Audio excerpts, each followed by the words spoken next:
Monsieur Louis. Merci, Monsieur le Président.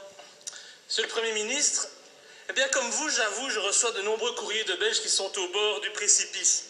Et si ces Belges m'écrivent, c'est pour me crier leur désespoir à l'égard de leur avenir, leur désespoir à l'égard du monde politique.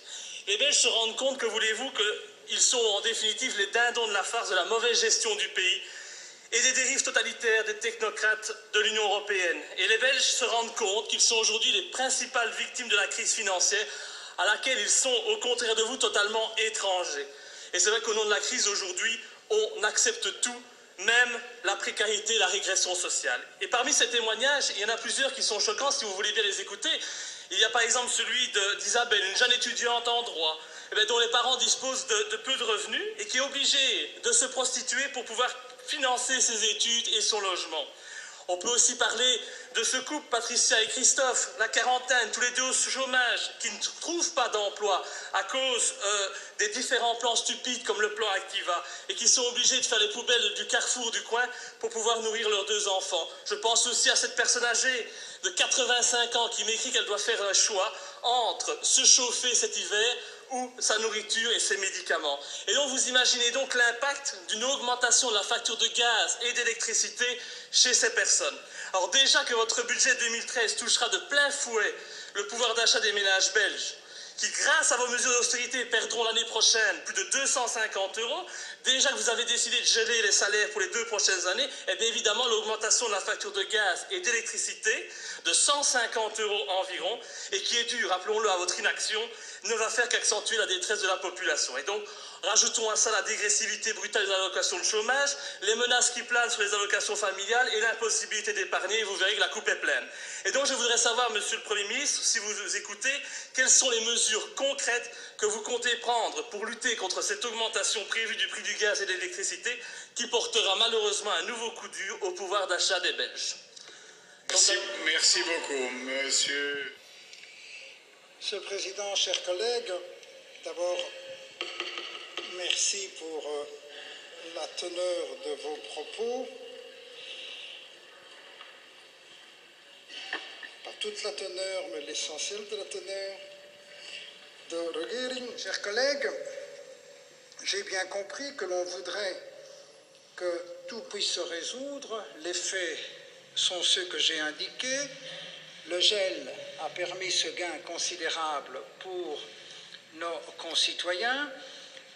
Nous sommes en train d'examiner la situation en détail pour trouver, je dirais, un chemin qui est un chemin de faisabilité, compte tenu aussi de la volonté de maintenir les prix de gaz et d'électricité le plus bas possible. Alors, le gouvernement travaille sur tous les aspects des prix de l'énergie. Reconnaissons que c'est un problème complexe. Comme on l'a indiqué à cette tribune, on a supprimé les indemnités de rupture des contrats de fourniture. Les consommateurs peuvent maintenant changer de fournisseur gratuitement. C'est un gain de 150 € pour un consommateur qui change son contrat gaz et électricité. Par les temps qui courent, ce n'est pas rien. Le service public fédéral économie a mené, par souci de transparence et de bonne gouvernance, une campagne pour encourager les consommateurs à comparer les tarifs des fournisseurs de gaz et d'électricité. Het zijn maatregelen die hun doel niet missen. Duizenden gezinnen zijn daardoor in geslaagd fors te besparen op hun energiefactuur. De Vlaamse energieregulator kondigde deze week nog aan dat dankzij die betere werking van de energiemarkt de gemiddelde elektriciteitsfactuur met 3,4% is gedaald. Beste collega, et j'en termine, de regering zal zich blijven inzetten om de energiekosten van onze burgers en bedrijven zo laag mogelijk te houden. Ik dank u voor uw aandacht. Merci, Monsieur le Premier ministre.